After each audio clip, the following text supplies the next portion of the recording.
It's the most ambitious sound film I know, without question, I've ever been a part of.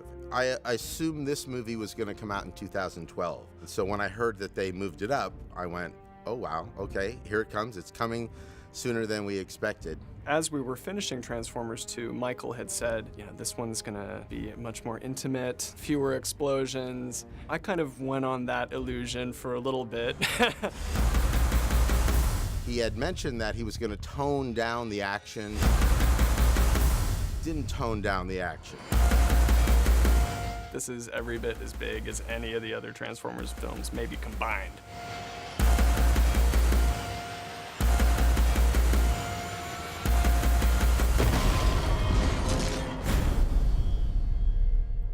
Michael's great in the way that he works with us because he gives us a tremendous amount of freedom. So it's really up to us to sort of react to it and to create what feels right to us. And then we'll take it to him and get him to react. And the great thing about him is that he's very clear about what works for him and what doesn't work. I know him pretty well. I know what he likes. He likes a powerful, bold, dynamic mix, but we really try to stay clean, and clarity is obviously the key here.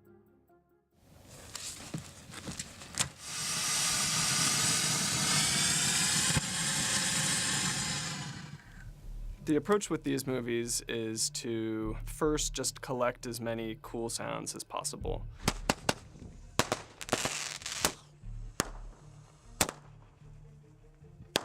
We make it a personal challenge to go out and record as much fresh sound as we can. It's inspiring to us to get out into the field and get new material, fresh ingredients. One of the things we talked about wanting to do with this movie at the most basic level was really push it to the next level in terms of how we take organic sounds and twist them into the electronic, and conversely, how we take electronic sounds and sort of twist them into the more organic world. One of the things we started playing with was an electric guitar to move in that sort of direction where you're just sort of straddling the borders between, okay, is that an organic sound or an electronic sound?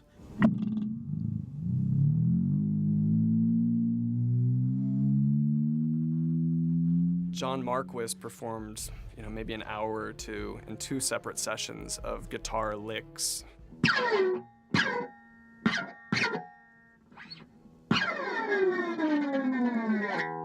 One place where those sounds really stuck were for these alien attack ships, which have big gun turrets that lock into place.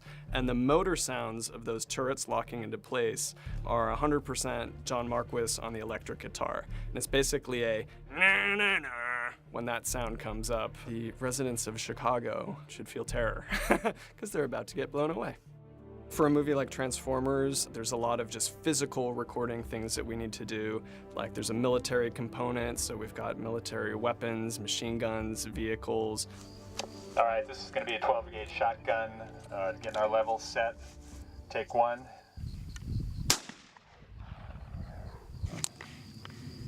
As long as that's not in your way, you're good. I'm good with that.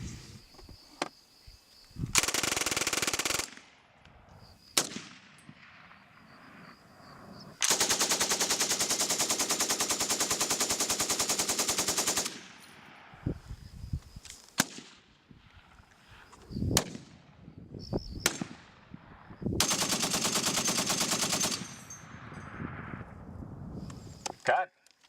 There's a segment of this movie that has a shuttle launch. So we recorded a lot of rocket sounds and 2 different rocket launches on the West Coast out of Vandenberg Air Force Base, which were the largest rocket launches in West Coast history, a Delta IV rocket and an Atlas V rocket with these 100,000-pound payloads. The access that we get with the military through working on a Michael Bay movie is pretty extraordinary, and we had armed escorts helping us set up. The closest rig to the launch was 200 feet away from the launch pad. We set a little timer on the rig and went off to the quarter-mile position, set another rig there, and then we went to the evacuation point, which is 1.5 miles, 2 miles away from ground zero, record all of these angles, and there's a sequence in the movie where there's no layering of sounds, just that pure air-ripping rocket sound.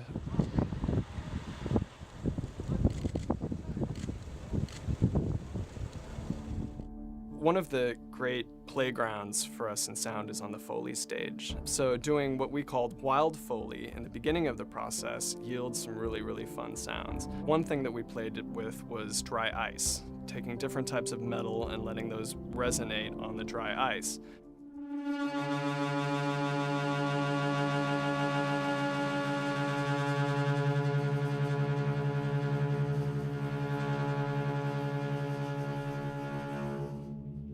There's one section of the film where there's a massive alien mothership crashing, and part of the metal groans and strain of the hull we made out of that dry ice. There's one whole sequence where we work with the tempo of the music, and Optimus's guns are playing the 8th notes and the 16th notes and are part of the orchestra. So the music's not just a separate sort of abstract thing playing along with action, but the music and the action are working together. Here we go! Here we go! Keep it tight! Coming around. All right, focus, focus, focus.